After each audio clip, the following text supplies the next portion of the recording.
Perdón, no sé qué pasó. Estamos grabando. Recording in progress. Ok. Inflación aparece después de los años 70, ¿no? Después del debate sobre la utilidad o no del estado de bienestar. La inflación es un fenómeno macroeconómico muy importante y en la Argentina tenemos un problemita con la inflación. No hemos podido resolver la inflación, eso como es un tema siempre latente. ¿Mm? Igual, como siempre les digo yo, inflaciones eran las de antes. Cuando yo era chico había inflación de verdad. Ahora tener 3%, 4, 6 si quieren. No sé si llegamos. Mensual es un chiste al lado de 50, 60 mensual. ¿Mm? Esos eran inflación. Como decía mi abuelo, ¿no? Viste que los abuelos dicen siempre antes todo era mejor. Bueno, en inflación esto era seguro eran más altas. Las inflaciones de los años 70 enormes inflaciones. Después de cuando empezó la dictadura y cuando terminó, agregamos 4 ceros más. O sea, más de 10.000%, más de 10.000% de inflación en 6 7 años. Las hiperinflaciones del 89 y del 90, otro tanto, ¿no? Inflaciones enormes. Ese es un problema, la inflación muy, muy alta. Tener una moderada inflación es propio de una economía que crece. Las economías crecen, los precios suben. Las economías caen, los precios bajan. Esa es la lógica del capitalismo.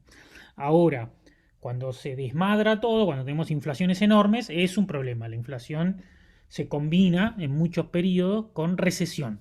Es lo que se llama estanflación. Que estanflación es un fenómeno para algunos hasta curioso, no para nosotros en Argentina, que lo tenemos en varios periodos, pero sí en teoría económica, estanflación. Hablamos de algo, digamos, curioso. O sea, inflación más recesión. Bueno, entonces los dos temas macroeconómicos por excelencia, digamos, son inflación y desempleo. Teniendo en cuenta que la macroeconomía, como les dije, ¿cuál es el principio de la macro? Eso es una pregunta que hago siempre en los parciales. ¿Cuál es el principio? Es el empleo, la teoría del empleo. La teoría de Keynes es la teoría de la ocupación y todo lo demás, ¿no? La teoría de la ocupación, el empleo. ¿Cómo hacer para aumentar el nivel de empleo? Eso estudia la macro. ¿Cómo hacer? ¿Qué hay que hacer desde el Estado para aumentar el nivel de empleo? ¿O qué no hay que hacer, dirían los ortodoxos? Pero siempre mirando el nivel de empleo, que es el nivel de producción. El nivel de empleo es el nivel de producción. Hay una variable tecnológica en el medio, porque si aumenta la productividad, aumenta menos el empleo, pero siempre hay que aumentar el empleo. Para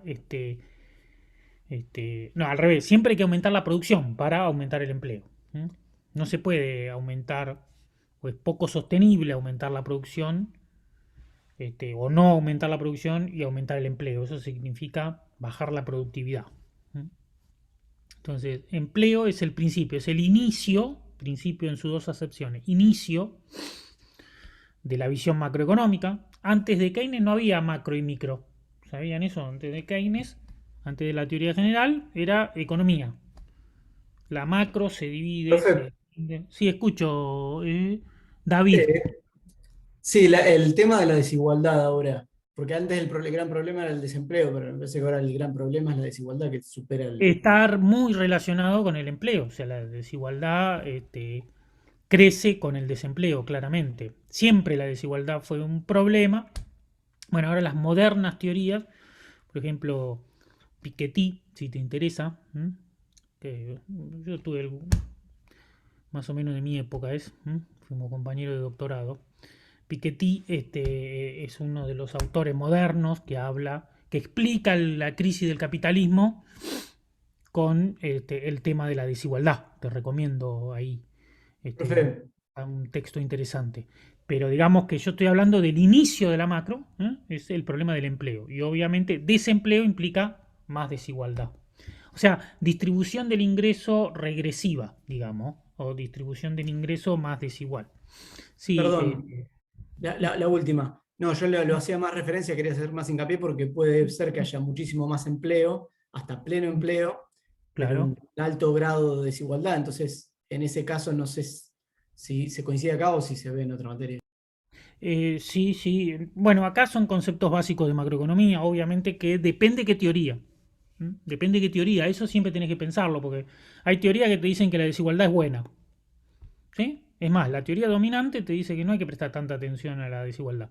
Y otras teorías, por ejemplo, la teoría regulacionista, las teorías más de post-keynesiana te van a decir que la desigualdad es el problema.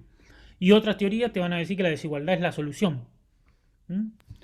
La famosa frase de Edward, ¿no? Esto de incentivar el egoísmo de los ricos para la tranquilidad de los pobres. ¿Sí? Eso significa que haciendo una inversión y una concentración del capitalismo se genera más inversión y a la larga hay un derrame, lo que famosa teoría del derrame. ¿Mm? Esos temas están buenos resolverlos en buenos cursos de desarrollo económico. Bueno, tienen algo en algunas materias de crecimiento, que en realidad una cosa es crecimiento y otra desarrollo. Esas son las materias que ven estas cuestiones. ¿Sí? Profe, una consulta.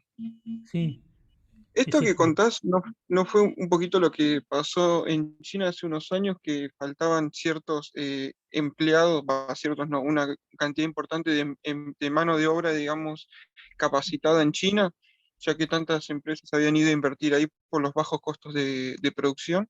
Claro, son dos temas diferentes. Una es la capacitación laboral y otra es el empleo a nivel agregado. La capacitación obviamente tiene que ver con los sistemas institucionales, con el entrenamiento, con el perfil productivo de cada uno de los países.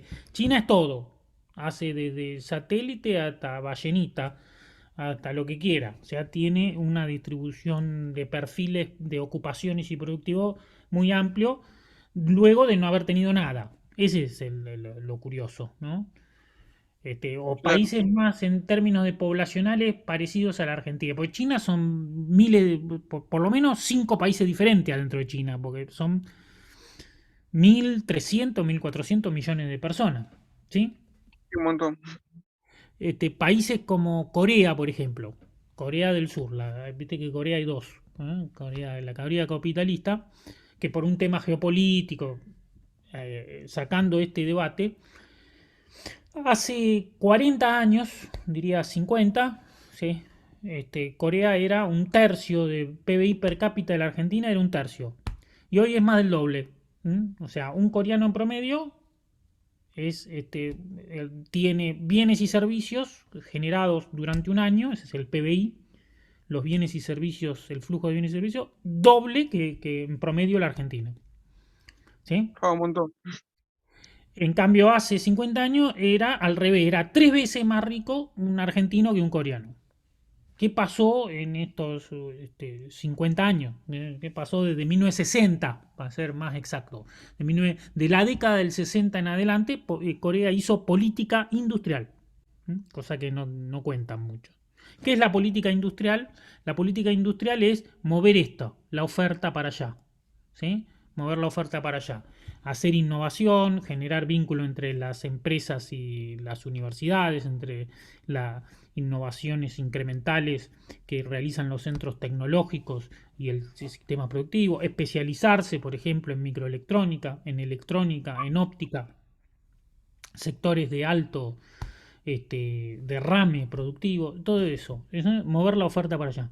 ¿Se puede mover la oferta? Claro, se puede, lleva una planificación. Además, hay otro tema, que mejorar la distribución del ingreso en Corea es muy fácil, mejorar los salarios en Corea desde 1960 es muy fácil, lo mismo que vale para China, porque si vos partís de salarios de hambre, digamos, mejorar un poquito siempre es más fácil. Eso atrae inversiones, pero no es lo único, porque cuando la economía va creciendo, ¿verdad? Cuando la economía ya está en alto nivel de inversión, los salarios van creciendo y se van acercando. Hoy ya el PBI per cápita de China, por ejemplo, es un poquito más alto que la Argentina, o igual, en un lugar donde hay muchísima pobreza todavía. Bueno, y en Corea el PBI per cápita es más alto que la Argentina, con salarios obviamente más altos que la Argentina. ¿Por qué? Porque la idea es la tecnología, esa es la cuestión. No solo las políticas de demanda, que es lo que hablamos acá, sino las políticas de oferta. Entonces, las políticas de distribución del ingreso, que hacía referencia, no me acuerdo quién, pero bien, este es el problema de la computadora. David, creo. Este es el problema de la computadora, que no los veo y además están ocultos detrás de signos y todo ese tipo de cuestiones, pero bueno, por lo menos le hablo a la computadora, pienso que me están escuchando. Supongo que sí. Entonces, lo que te decía es que la distribución del ingreso es una política de demanda. Por ejemplo, la asignación universal por hijo es una política de distribución del ingreso, ¿verdad? El IFE, aunque es una cuestión de emergencia, es una política de distribución del ingreso. ¿Qué significa eso? Que vos distribuís ingresos, sacás de un sector, en general de ingresos altos, y se los das a ingresos bajos. Eso es distribuir el ingreso. Aumentar participación salarial. Ustedes saben que la distribución del ingreso se mide por o la funcional o la personal. Aumentar el salario, su participación en el producto, es una distribución, mejorar la distribución funcional del ingreso. Eso es mejorar la distribución del ingreso. Eso tiene efectos positivos en términos de demanda, que tiene que estar obviamente acompañado por políticas de oferta. ¿Por qué tiene efectos positivos en términos de demanda? Pensemos, por ejemplo, en el multiplicador. ¿Ustedes se acuerdan del multiplicador que vimos desde las primeras clases? El multiplicador de la demanda, alfa. ¿De qué depende alfa? ¿Se acuerdan de qué depende alfa? ¿De qué parámetro principalmente? ¿Cómo? ¿Autónomo? No, eso está fijo, la componente autónoma de la demanda agregada. Cuando alfa, el numerito alfa, ¿se acuerdan? Es más grande. La propensión marginal a consumir. Exactamente, muy bien, Facundo, si no me equivoco. Excelente, la propensión marginal a consumir. Más alta es la propensión marginal a consumir, más potente, más fuerte es el efecto multiplicador. Esto es, haces un gasto público de 100 y ese gasto público de 100 se multiplica en más de 100 y ya tenemos un producto mucho más, generamos un producto mucho más alto que 100. ¿Está? Eso es exactamente. ¿Y eso qué es la propensión marginal a consumir? Entonces es cuánto de un peso adicional de ingreso se destina a consumo. Lo que te dice eso es que cuanto más destinas a consumo, más alto es el efecto multiplicador. Y en el modo keynesiano de pensar las cosas, cuanto más alto es la propensión marginal a consumir, no solo es más alto el consumo, sino que fundamentalmente es más alto la inversión. Porque los dos grandes componentes de la demanda son el consumo y la inversión. ¿Por qué es más grande la inversión? Porque la inversión depende del consumo, o sea, de la eficiencia marginal del capital. ¿Qué es lo que te dice la teoría neoclásica? En la teoría clásica, monetarista, te dice que no, que si vos consumís mucho te queda poco para invertir, porque lo comparan con el ahorro.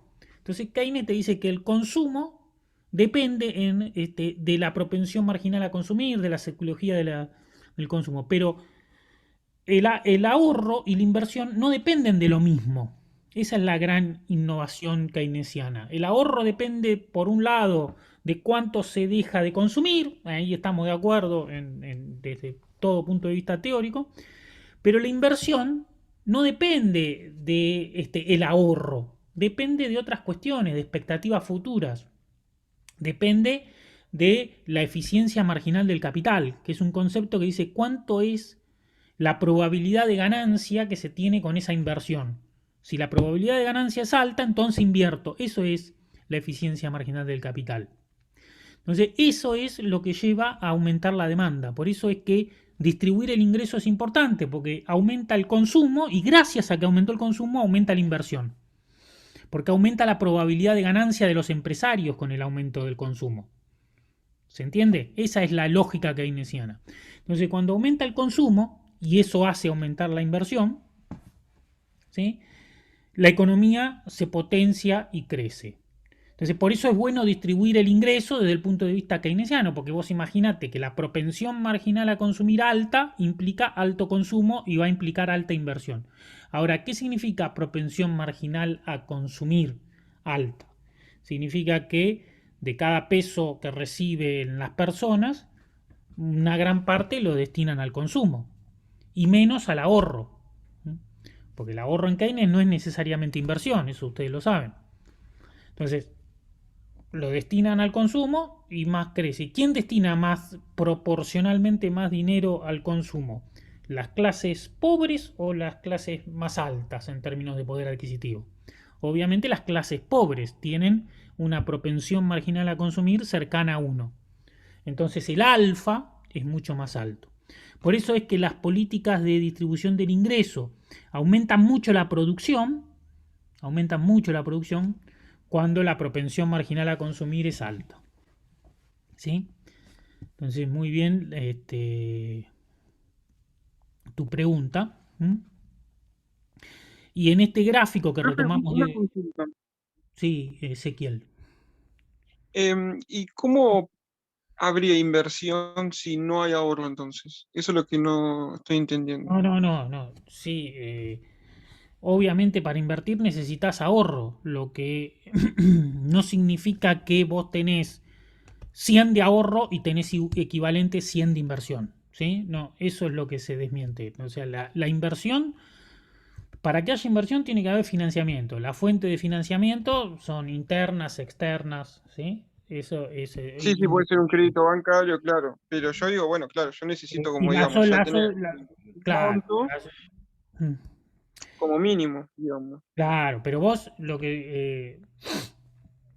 el ahorro sale de el dinero para financiar actividades productivas sale de algún lado o sale del sector privado, que sería el ahorro, la propensión marginal a ahorrar, lo que se deja de consumir, pero no solamente sale de ahí, también sale o del Estado, que el Estado tiene varios mecanismos para conseguir ahorros, puede emitir dinero, esto para la teoría ortodoxa es casi mala palabra, o el financiamiento externo.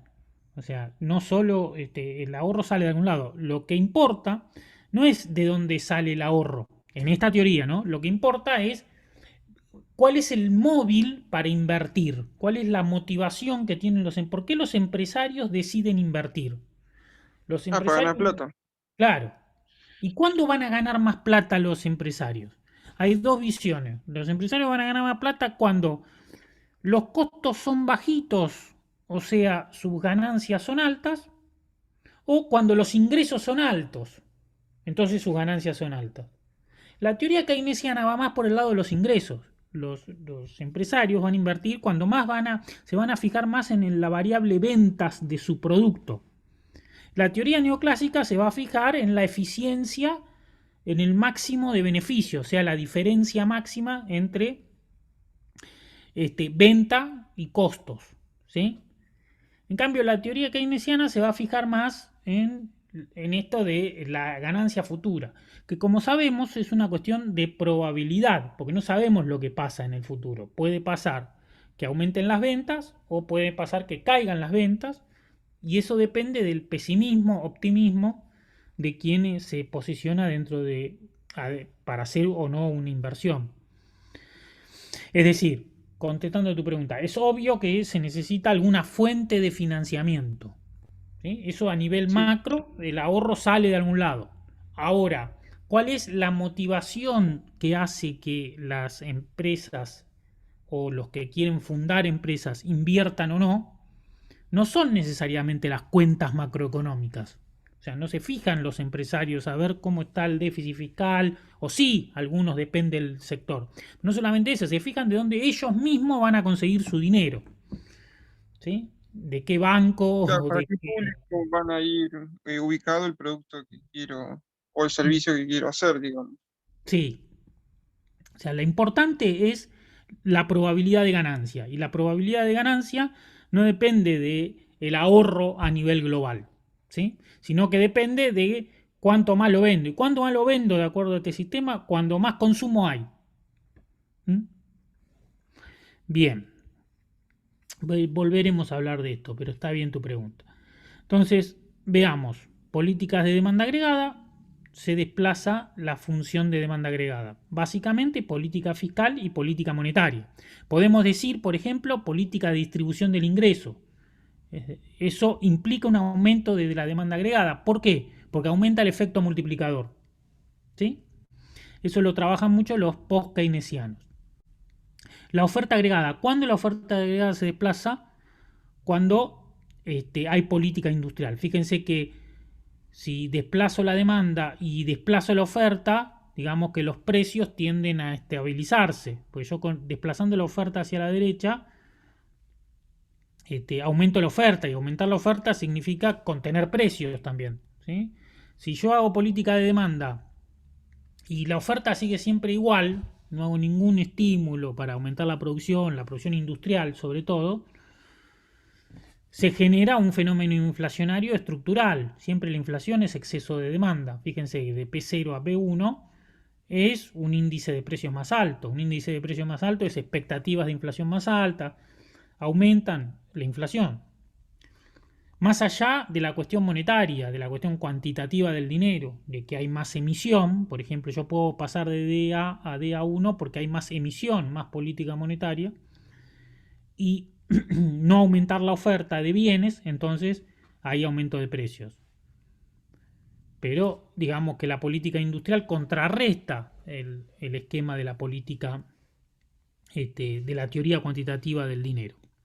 Entonces, este gráfico que está acá muestra básicamente las políticas de demanda, que son las que vimos en este curso, y las políticas industriales, que yo les mencioné brevemente la última clase. Perdón, profesor. ¿Escucho? Dijo que políticas monetarias y fiscales son las que aumentan la demanda, dijo. Claro. Las Y políticas monetarias y fiscales son las políticas de demanda. ¿Sí? Y la política industrial son las políticas de oferta. ¿Sí? No sé quién me habló. Yo, buenísimo, gracias. Profe, entonces, para ver si me quedó claro, si hay un aumento de la política monetaria o fiscal, la demanda agregada se desplaza, ¿sí? Exactamente. Como ahí, pero genera inflación. O sea, las políticas Bueno. de demanda generan inflación y por eso necesito aplicar una política Bien. industrial para contrarrestar. Es muy buena tu pregunta. O sea, repito, depende, sí, o sea, que según la teoría ortodoxa generan inflación, no hay duda. ¿Sí? Según las teorías post-keynesianas, no necesariamente generan inflación, pueden generar aumento de precio. Vos fíjate que la oferta agregada, ¿cómo es? Recuerden la oferta agregada que vimos la clase pasada, ¿cómo era? Había dos ofertas agregadas extremas. ¿Cómo era una y cómo era otra, Alejandra? ¿Te acordás? ¿La clase pasada? ¿Tuviste? No estuvo. Ah, bueno. La oferta agregada era una plana y a medida que va aumentando el producto se hace vertical. O sea, la oferta agregada para niveles bajos de ingreso es horizontal, así, plana, y a medida que el ingreso o la producción va aumentando, la oferta agregada se hace hasta que llega al punto de pleno empleo, que se hace vertical. Si la oferta agregada es plana, ¿no? Y aplico políticas de demanda agregada, no se genera nada de inflación porque los precios siguen fijos. Pero si la oferta agregada es vertical, o sea, es una oferta agregada de pleno empleo, cualquier intento de modificar la demanda solo aumenta los precios. ¿Ah? Entonces, la respuesta a si las políticas de demanda hacen inflación, generan inflación o no generan inflación, la respuesta es depende. La respuesta a esa pregunta que haces vos es depende. ¿Depende de qué? Depende de la pendiente de la función de oferta agregada. Si la función de oferta agregada es plana, no se genera nada de inflación. Si la pendiente de la función de oferta agregada es vertical, se genera mucho de inflación. Y en el medio se genera algo de inflación y algo de aumento de producto. Esa es la cuestión.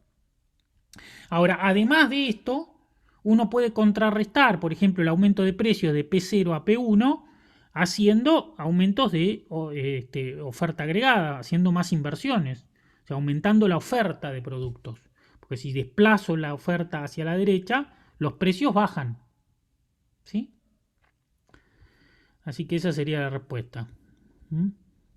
Claro, sí, está bien, ahora sí. Gracias, profe. Bien. Ahora vamos a ver, a modo de resumen, digamos que la economía keynesiana, o sea, la macro, dice estas cosas.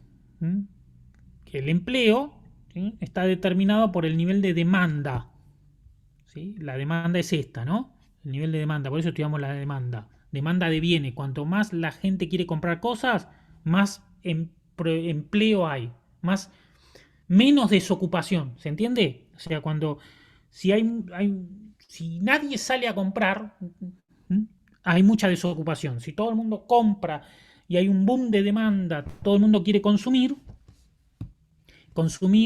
y invertir, por lo tanto, ¿sí?, consumo e inversión, impulsan el empleo. Ese es un principio básico de la economía keynesiana. En cambio, visto del otro lado, si hay mucho desempleo, significa que hay depresión económica. Nadie compra, nadie tiene dinero para comprar, o hay muy poco movimiento económico. El poco movimiento económico, la depresión, genera alto desempleo. Y el desempleo existe. El desempleo es no solo una cuestión de voluntad, sino que es un desempleo involuntario. ¿Qué quiere decir esto? Que por más que las personas digan, bueno, está bien, quiero lo que me paguen, o sea, no reduzco mis pretensiones salariales, igual no se consigue trabajo. Eso quiere decir desempleo. Ese es un estado de depresión económica cuando hay mucho desempleo. Los salarios, ¿sí?, nominales, no los salarios reales, que es lo que importa en la economía clásica, se encuentran determinados por factores históricos, es decir, hay leyes que dicen cómo deben ser los salarios, convenios colectivos de trabajo, ¿se entiende? O sea, hay acuerdos paritarios entre trabajadores y empresas que regula el Estado. Esos son factores institucionales que regulan los salarios. Esa es otra importante vinculación macroeconómica que considera la economía keynesiana. Para la economía keynesiana, los precios están fijos en el corto plazo. Para la economía clásica, los precios están fijos en el corto, en el largo, en todos los plazos. ¿Sí? Para la economía keynesiana, los precios están fijos solo en el corto plazo. No hay flexibilidad. En cambio, en la economía clásica sí hay flexibilidad. ¿Se acuerdan de eso? Los precios, si se mueven los precios, los salarios se mueven. Entonces, en mucho sentido que se muevan los precios y los salarios no hay. El salario real no se mueve. ¿Por qué? Porque si se mueve el salario nominal, se mueve el precio, el índice de precios, lo que significa que no se mueve el salario real. Bueno, estas son cuestiones importantes desde el punto de vista keynesiano a tener en cuenta para el análisis que vamos a hacer ahora, que es la curva de Phillips. ¿Sí? ¿Qué es la curva de Phillips? Punto importante de hoy.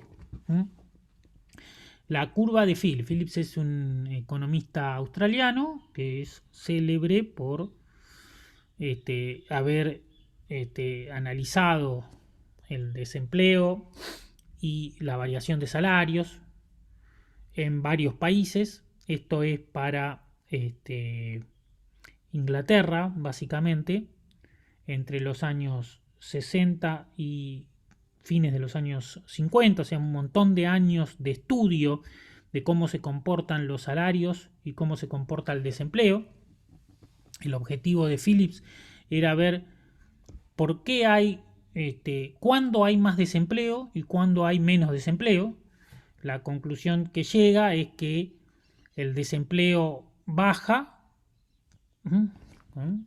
Acá medimos desempleo acá abajo y acá arriba medimos el cambio de los salarios monetarios, inflación de salarios, para decirlo en términos. Entonces, hay una alta inflación de salarios, significa bajo desempleo, y el desempleo aumenta mucho, fíjense, cuando la inflación de salarios es baja. Entonces hay una relación inversa entre aumento de salarios y desempleo. Esto es lo que se denomina una relación empírica. Una relación empírica. Cada puntito que ustedes ven acá marcado, ¿sí? Esto es del original, ¿verdad? Cada puntito que es un periodo donde se verificó en tal fecha, no importa cuál, porque son 60 años, que lo que me interesa es comparar observaciones. En tal fecha se verificó, por ejemplo, vamos a tomar este punto, un 6% de aumento de salarios y prácticamente un 1% de desempleo. O sea, casi no hay desempleo. En este punto casi no hay desempleo, pero sí hay una inflación de salarios alta. Vamos a tomar... Perdón, profe. Sí, escucho. Pregunta. Con inflación de salarios, ¿se refiere a cómo aumenta en un determinado tiempo? Sí, es como si fuera inflación de precios, nada más que inflación de salarios. ¿Sí? Inflación, ¿qué es la inflación? El aumento de precios. Si el índice de precio en el mes 1 vale 100 y en el mes 2 vale 110, ¿cuánto fue la inflación? De 1 hasta 2. 100%. No, 10%, ¿sí? Ustedes hicieron el ejercicio ese, ¿sí? Pasó de 100 a 110, 10%. Bueno, acá en vez de poner P, pone W. O sea, pero es lo mismo, después vamos a ver que es lo mismo porque si los empresarios remarcan los precios de acuerdo a los aumentos de salarios, precio es igual a salario, ¿sí? Pero lo que me importa es que entiendan primero de que, por ejemplo, un punto como este, que es una observación de la realidad, es un registro contable, dice casi un poquito más de 1% de desempleo, o sea, muy bajo desempleo, casi no hay desempleo. Fíjense que cuando hay 2, 3, hasta 4% de desempleo, menos de 3% de desempleo es prácticamente que no hay desempleo, ¿sí? Más hoy, ¿sí? En este periodo, más hoy, porque hay mucha movilidad. Porque ustedes saben que el desempleo se mide, es una foto. Entonces hay muchas personas. ¿Qué significa que hay 3% de desempleo? Que de 3 de cada 100 están desempleados, están buscando trabajo y no consiguen. Y en realidad puede ocurrir que esas 2 o 3 personas no están trabajando en el momento que se les hizo la encuesta de empleo y que van a comenzar a trabajar en la semana siguiente. Es lo que se llama la friccionalidad del empleo. Salieron de un trabajo para encontrar otro. Hoy todo el mundo no tiene trabajo para toda la vida. Tenés trabajo por unos años, cambiar de trabajo. Se cambia mucho más de empleo que hace 50, 60 años atrás. Las personas cambian bastante de empleo.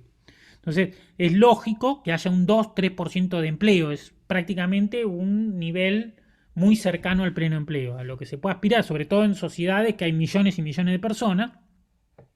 Cuando el mercado de trabajo son 20 millones de personas, tener unas miles de personas desempleadas ocurre que es normal, porque son personas que están por cambiar de empleo.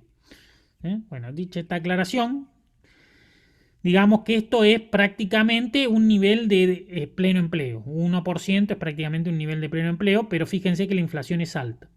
Para un punto como este, fíjense, es un punto alto, 6, más de 6%, más de 6% de desempleo, y la inflación de salario es 1%. ¿Sí? Para puntos como este, por ejemplo, no hay inflación, ¿sí? Pero el desempleo está cerca del 10%. Entonces, si vos, esto que marca una relación empírica muy estudiada en macroeconomía, que es la relación de Phillips, la curva de Phillips, que dice que alto desempleo implica inflación baja y bajo desempleo implica inflación alta. Y podemos reemplazar esta eje que dice inflación de salarios por inflación de precios, o sea, inflación a secas, haciendo el supuesto de que los empresarios remarcan precios de acuerdo a sus costos, es decir, de acuerdo a los salarios que tienen que pagar. Si los empresarios tienen que pagar salarios más altos, entonces los precios son altos. Trasladar el costo salarial a los precios es una constante siempre. Nadie quiere perder. Entonces, esta es la versión original de Philips. Después se mide para varios países. Fíjense, esta es entre 1861 y 1913. Después se mide entre 1861 y 1957, siempre, y para varios países. En Inglaterra se mide, en Estados Unidos, en Australia, en varios países. Y siempre se da esta constante. Esto es una regresión econométrica. ¿Qué quiere decir una regresión econométrica? Se hace una línea que describe esta nube de puntos.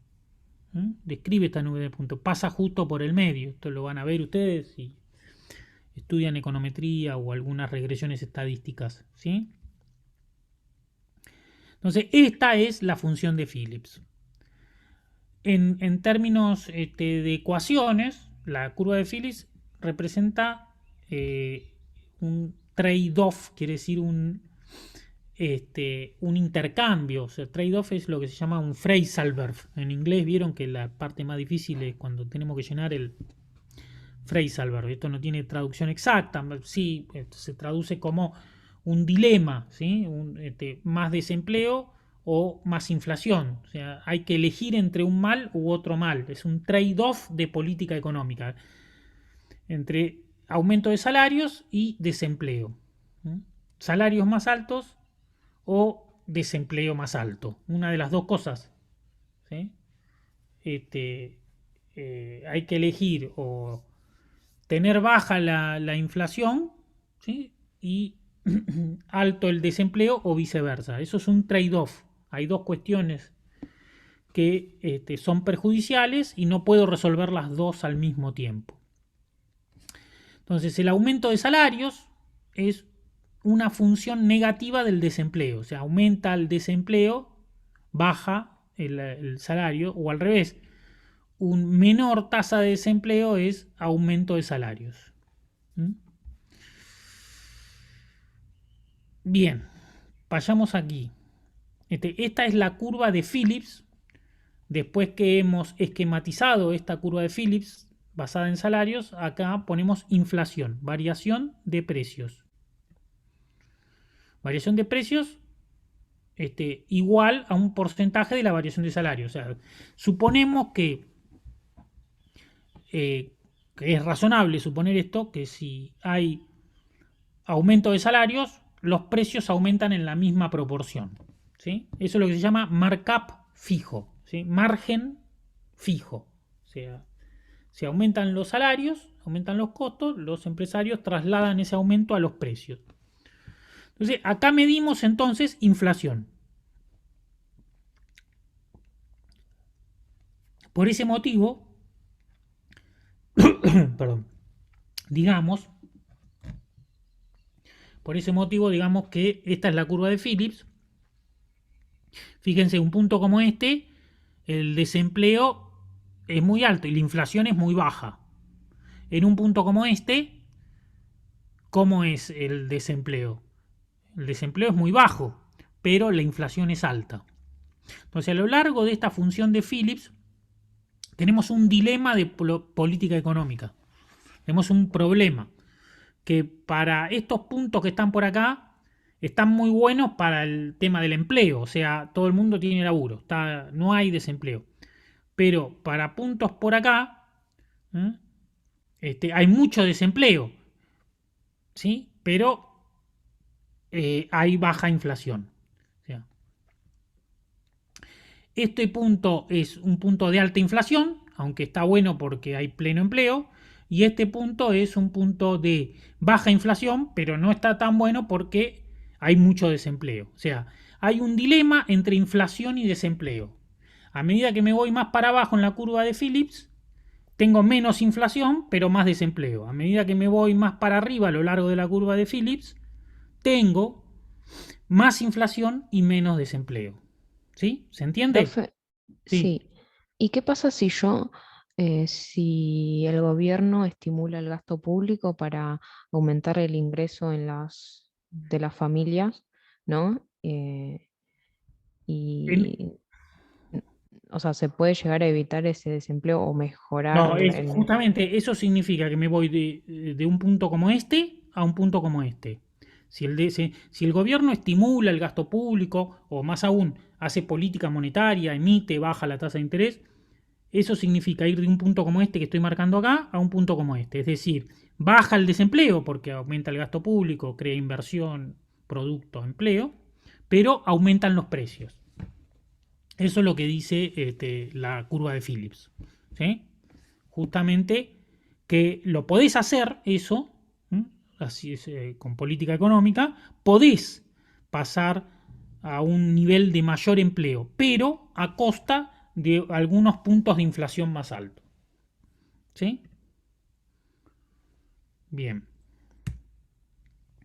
Veamos, entonces, esto es punto 1. Punto 1, hay una curva de Phillips y puedo elegir un punto como este, o como dijo Alejandra, puedo elegir un punto como este. ¿Y eso cómo lo hago? Haciendo justamente lo que dice, aumentando el gasto público o política monetaria, etc. La ventaja que tiene este punto por sobre este es que hay más empleo. La desventaja es que hay un poquito más de inflación. Ahora, cuando la inflación es muy alta es un problema, ¿no? Cuando la inflación es baja. Veamos este. Entonces, ¿qué pasó después de los años 70? A partir de los años 70, otra medición empírica cambia esta visión. ¿Sí? No se da más esto. Después de los años 70 en el mundo capitalista, no se da más esta regularidad empírica que se da en prácticamente en los 100 años anteriores de capitalismo. No se da más esta regularidad. Se da un fenómeno donde hay más inflación y más desempleo. O sea, nos movemos así, como dice esta flecha. Eso significa... ¿Como una recta, profe? Claro, eso significa estanflación. Si vos fíjate, si paso de un punto como este a un punto como este, paso a más inflación y más desempleo. Cosa que no pasaba antes. ¿Se entiende? ¿Y por qué pasa esto? La explicación teórica de por qué pasa esto es porque se desplaza la función de Phillips. Esta es la curva de Phillips 1 y esta es la curva de Phillips 2. ¿Por qué se desplaza? Porque lo que importa, además de la inflación, del aumento de salarios, de los costos que hacen que los empresarios remarquen con mayor precios, de que haya exceso de demanda que hace aumentar los precios, lo que importa además de eso son las expectativas de inflación. ¿Entiende? Las expectativas de inflación. Si hay más inflación, va a haber más inflación porque hay más inflación. ¿Por qué va a haber más inflación? Porque hay mayores expectativas de inflación. ¿Sí? Cuando la inflación es alta, uno espera inflación más alta. Cuando la inflación es baja, uno no espera inflación alta. Uno espera, hay expectativa que siga más o menos tranquilo la evolución de los precios. Pero cuando la inflación es alta, alertamos y esperamos inflaciones altas. Entonces, justamente lo que pasa con la curva de Phillips es ese problema, que con las expectativas empieza a desplazarse la función de Phillips. Hay dos formas de ver las expectativas. Las expectativas pueden ser las expectativas adaptativas o las expectativas racionales. Vamos a ver de qué se trata eso. Bueno, acá hay una explicación de lo que es la estanflación, que ya les dije. Y vamos a ver esto. Son las tres interpretaciones de la curva. Las tres interpretaciones de la curva de Phillips. Bueno, interpretación 1 es lo que ya explicamos y que dijo Alejandra. Podemos pasar de un nivel de desempleo a un nivel de desempleo más bajo, creando empleo vía la política pública. Pero eso tiene un poquito de costo, que es la inflación adicional que se genera con esa política. O sea, los gobiernos pueden elegir este trade-off, esta manta corta, entre más inflación y menos desempleo, o al revés, ¿sí? Bajar la inflación pero aumentar el desempleo. Y ese es un problema, O sea, es el típico problema de manta corta, dicen algunos expertos, ¿no? Entonces me tapo la cabeza, se me destapan los pies y viceversa. No puedo tener todo completo. Lo ideal es tener 0 de inflación o muy poquita inflación y pleno empleo. Eso es el organismo económico goza de plena salud cuando tenemos pleno empleo, absolutamente todo el mundo laburando y además muy poquita inflación. Eso sería lo ideal. Pero de acuerdo a Phillips existe un dilema, no puedo tener las dos. La chancha y los 20 decíamos cuando yo era chico. No puedo tener todo. Sino que algo tengo que resignar. Esa es la interpretación 1. La interpretación 2 dice que hay un problema. Hasta ahí estaba un fenómeno. Ahora se complica la cosa porque me dice, bueno, vos dijiste que podés corregir el problema del empleo. Los monetaristas, Friedman dice que no podés corregir el problema del desempleo. Que a la larga vas a tener las dos cosas que en problemas. O sea, alta inflación y alto desempleo. Eso es lo que dicen los primeros monetaristas, Friedman y Phelps. O sea, las personas van adaptando sus expectativas cuando la inflación va aumentando porque inició una política monetaria o fiscal expansiva. Las expectativas de inflación son más altas y la curva de Phillips se va desplazando.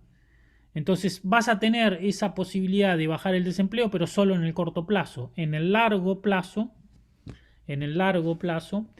va a ocurrir que como resultado final va a haber más inflación y más desempleo. Entonces, la curva de Phillips 1 funciona, no hay problema. La curva de Phillips 2 funciona solo en el corto plazo. A la larga tenemos más inflación y no solucionamos el problema del desempleo.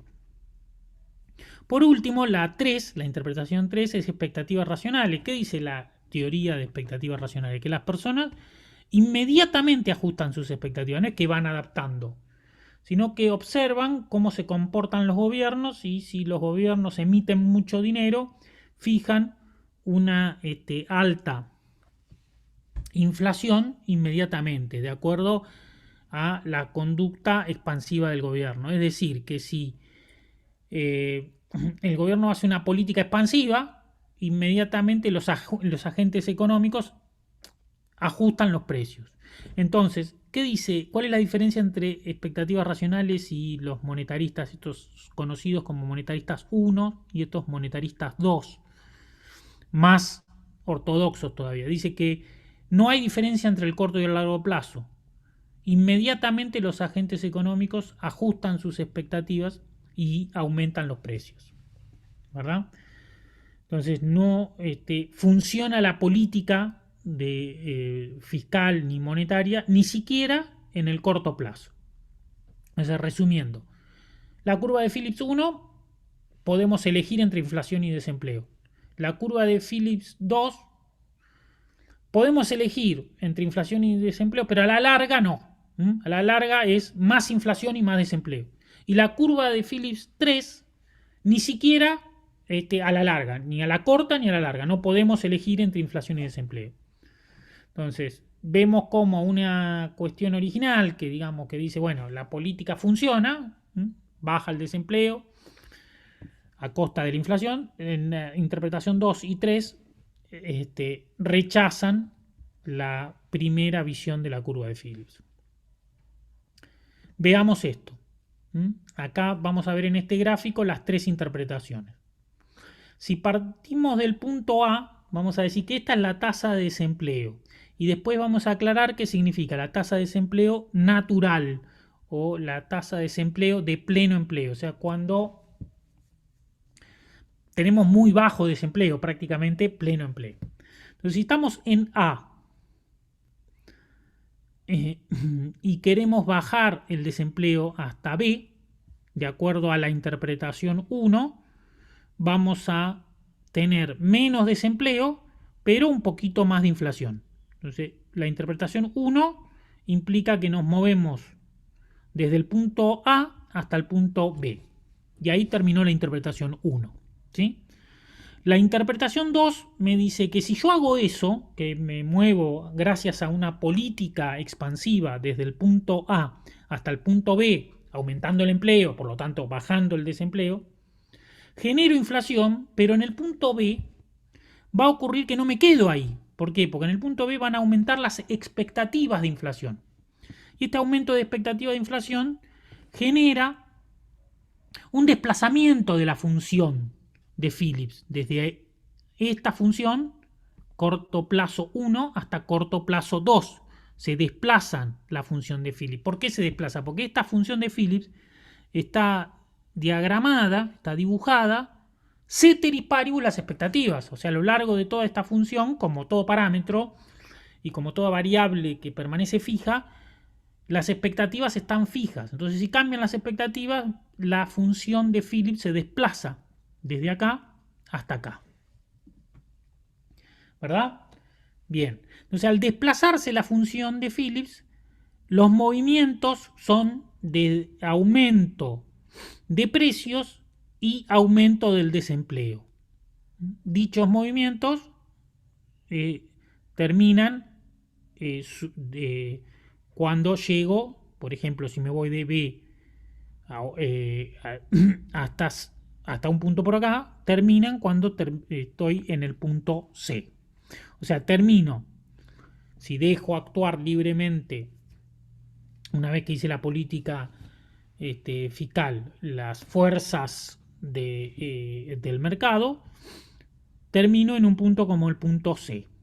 ¿Sí? Entonces, en el corto plazo me puedo ir al punto B, pero en el largo plazo, indefectiblemente, al desplazarse la función de Phillips, termino en el punto C. Y en el punto C, respecto del punto A, ¿qué ocurre? Tengo el mismo desempleo que tenía al principio, el que quise bajar, y logré bajarlo hasta B, pero solo en el corto plazo. En el largo plazo termino en el punto C, donde hay el mismo nivel de desempleo, pero más inflación. Fíjese que acá hay más inflación que acá. Esa es la visión 2, dijo, ¿no, profe? Sí, exactamente. La visión 3 es más catastrófica, porque ni siquiera puedo hacer el movimiento desde A hasta B.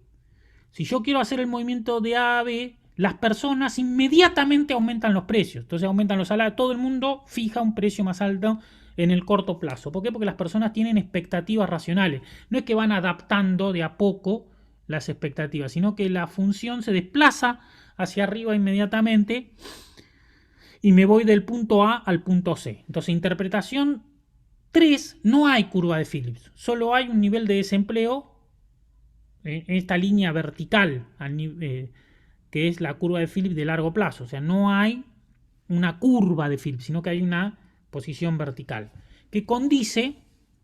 ¿Qué función vertical vimos la clase pasada? La curva de oferta. ¿Cuál era la curva de oferta vertical? O sea, una línea recta así. ¿La oferta monetaria? No, de oferta. La de pleno empleo. Pleno empleo o largo plazo. Fíjense que esta es poniendo desempleo acá, como poner la otra cara de la moneda es el empleo. Entonces, esto condice con la curva de oferta de largo plazo, que se para en el nivel de desempleo de pleno empleo. Hay otro concepto en macroeconomía que es este concepto de desempleo de pleno empleo, que tiene su explicación teórica, que es un desempleo que no acelera la inflación, y tiene su explicación empírica, que es la que yo les dije recién. La explicación empírica es que es un problema de medición. O sea que hay personas que salen de un trabajo y están entrando a otro. Esa sería la explicación empírica. La explicación teórica sería que con este nivel de desempleo no se acelera la inflación. Es decir, si yo permanezca, de ahí no me tengo que mover, porque si me muevo de A, lo único que voy a lograr es acelerar la inflación, irme a C, no a B. O sea, es inamovible el nivel de desempleo, por lo tanto es inamovible el nivel de empleo. ¿Sí? Eso es lo que dice la teoría de expectativas racionales. No tengo que hacer nada desde el Estado para mejorar el empleo, porque cualquier cosa que hago genera inflación. ¿Sí? Esa sería la interpretación 3. Pero fue una consulta. Sí. Entonces la mejor interpretación sería la primera, ¿no? No, bueno, son interpretaciones y después tenés que ver cómo se aplica en qué momento. O sea, no es que hay una mejor o peor. Esto es una interpretación de qué es lo que pasa. ¿sí? Vos estás tratando de describir cómo funciona la economía. ¿Mm? En épocas históricas pasa que hay mucha inflación y cualquier cosa que haga el gobierno genera inflación. En otras épocas históricas no pasa que cualquier política que hace el gobierno, por ejemplo, en el año 2002, en Argentina, esto se discute mucho. Ustedes saben que el año 2001, 2002 fueron años de terrible crisis, comparable, peor aún que la que estamos viviendo ahora, diría para muchos peor. Fin de la etapa de la convertibilidad, alto desempleo había, alto desempleo, o sea, estábamos alto desempleo. Entonces, salir de la convertibilidad implicaba una fuerte cuestión de política monetaria, y empezar con herramientas de política monetaria, política fiscal. Y muchos discutían que salir de la convertibilidad implicaba inmediatamente una inflación altísima. Y no hubo una inflación altísima. Hubo una inflación, pero mucho menor a la esperada. ¿Y eso a qué se debe? A que había alto desempleo. Entonces, si vos partís de un alto desempleo, no se genera alta inflación. Entonces, depende del periodo histórico que vos estés estudiando para ver si haces una acción de política económica, inmediatamente se genera inflación. Para la teoría monetarista, o sea, el enfoque 3, monetarista moderna, cualquier cosa que hagas vas de A a C. Pero históricamente ha pasado, por ejemplo, en el año 2002, que no vas de A a C. Vas de A a B, donde de A a B y después vas creciendo, sí. Pero de A a B hay más inflación, es cierto, pero no tanto como de A a C. Y además hay aumento de la actividad económica. Entonces, estas interpretaciones sirven para leer diferentes etapas históricas. No siempre pasa lo mismo. Una teoría de este tipo tiene ese problema, que vos esperás que se cumpla en todo tiempo y lugar. Y no es así. Yo pensé que eran interpretaciones generales, que no sé, que había una que era, no sé, más mejor que la otra, digamos. Un keynesiano, neo-keynesiano, va a decir que que pasa esto. Y un monetarista va a decir que pasa esto. Bueno, este es un pasaje de corto a... ¿sí? Esto es más relativo. Están los que dicen que la política económica sirve y están los que dicen que la política económica es veneno. No sé si te suena. Bueno, lo que dicen que veneno son lo que te dice cualquier cosa que haga el Estado genera inflación. Los otros te dicen, no, bueno, ¿para qué tenemos mucha gente sin trabajo? Hay pobreza.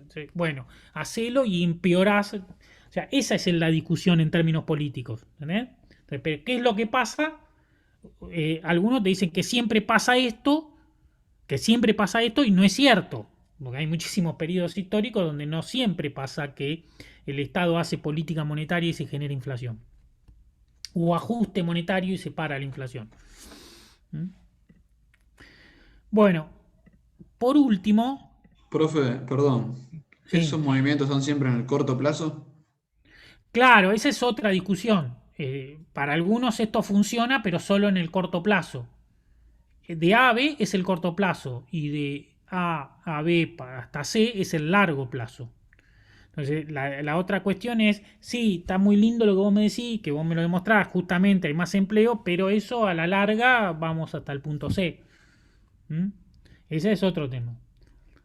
Y ese famoso debate de Keynes, que algunos deben saber, que discutiendo con Hayek, otro economista de la época, que le pregunta, sí, dice, bueno, pero en el largo plazo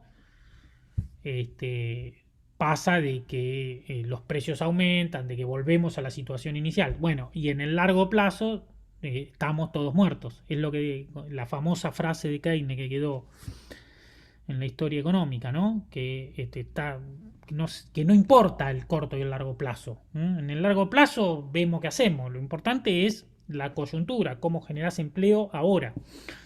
Después, en el largo plazo, justamente la discusión más acabada sería hay que hacer política industrial en el largo plazo.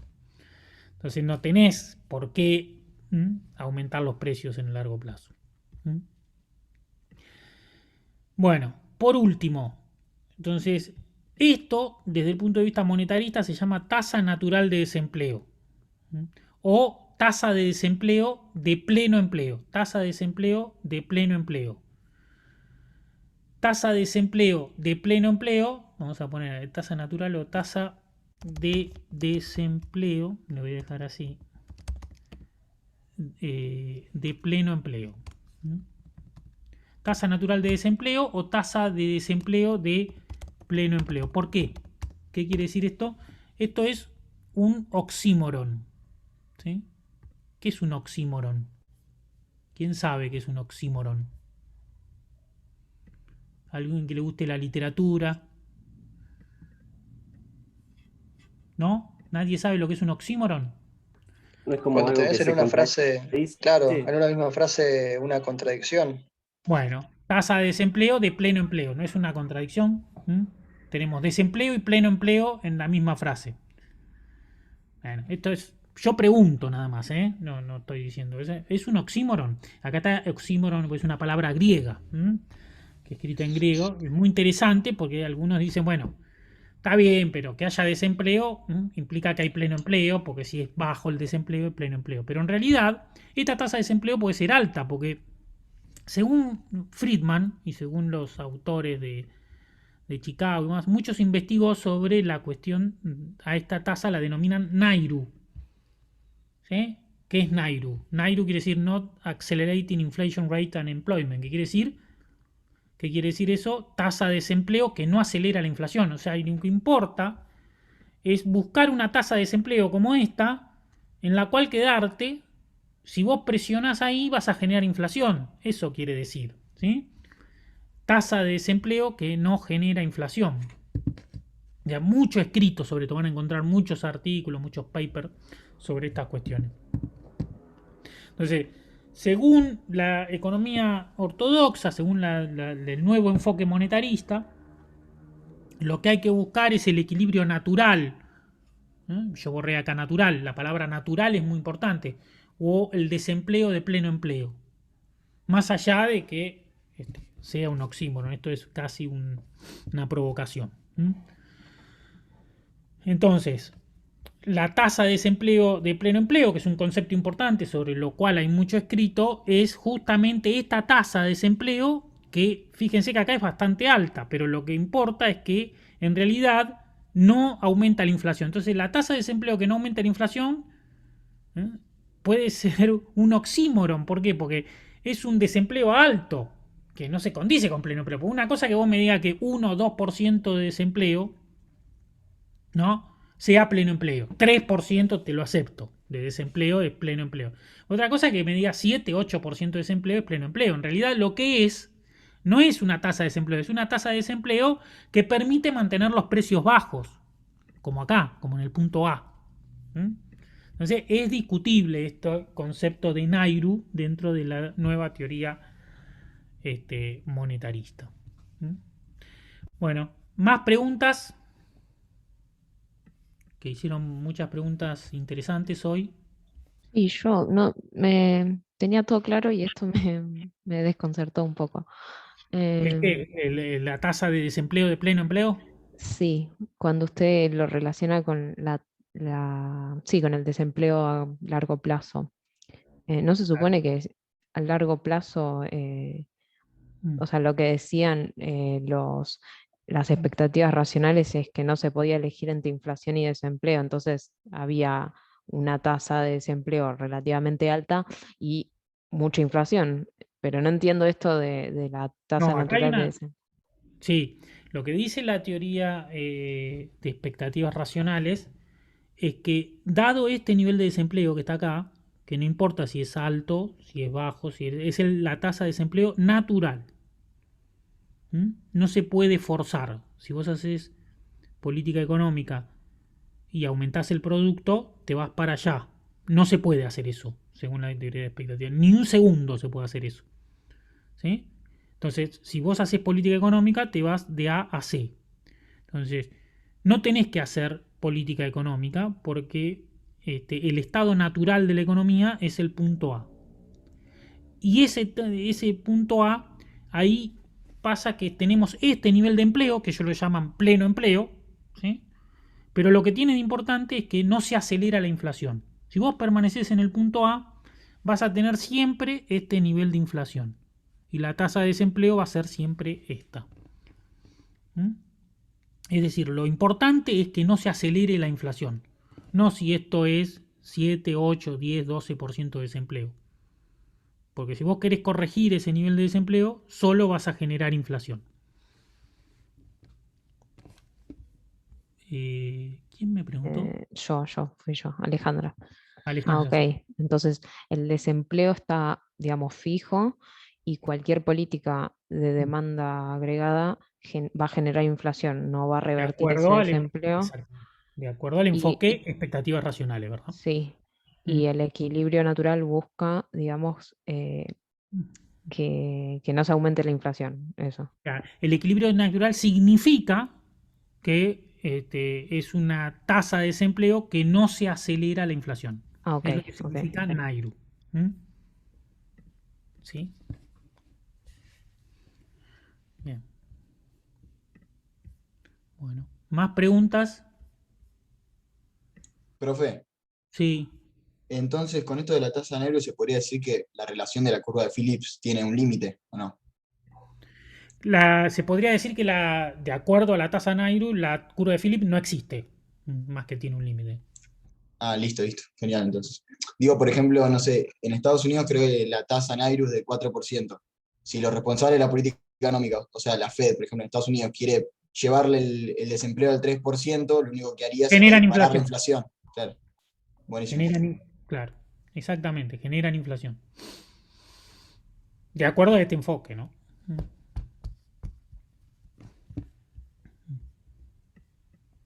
Bien. ¿Más preguntas? Bueno, yo no quiero cargar más. Ahora lo que viene. Esa era cuando había un programa que se llamaba Fútbol de Primera. Lo que viene. La clase que viene vamos a ver algo de economía abierta. ¿Sí? Profe, perdón que lo interrumpa. Sí.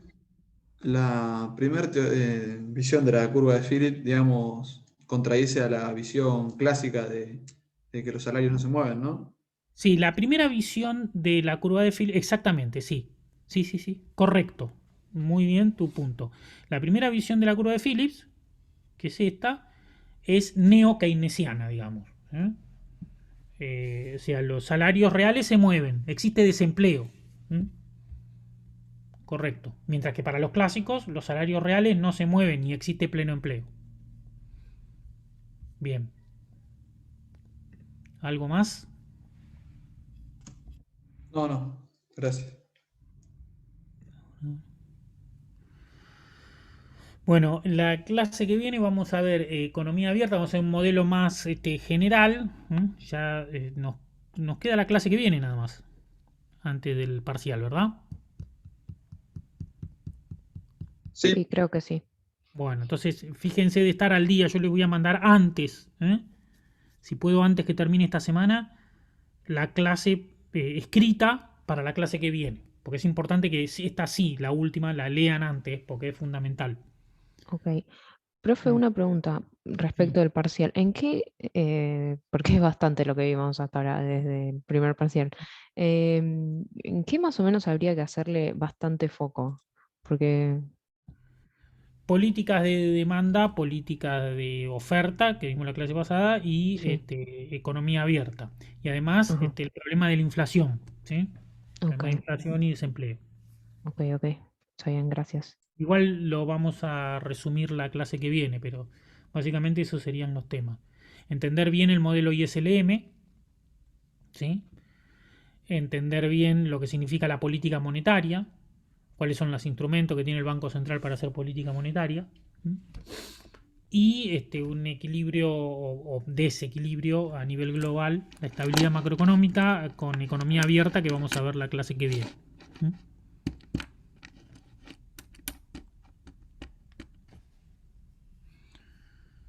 Bueno, ¿más preguntas? Profe, ¿puede subir el power que mostró hoy? Sí. Ahora me ocupo de esas cosas. Buenísimo, muchas gracias. Bueno.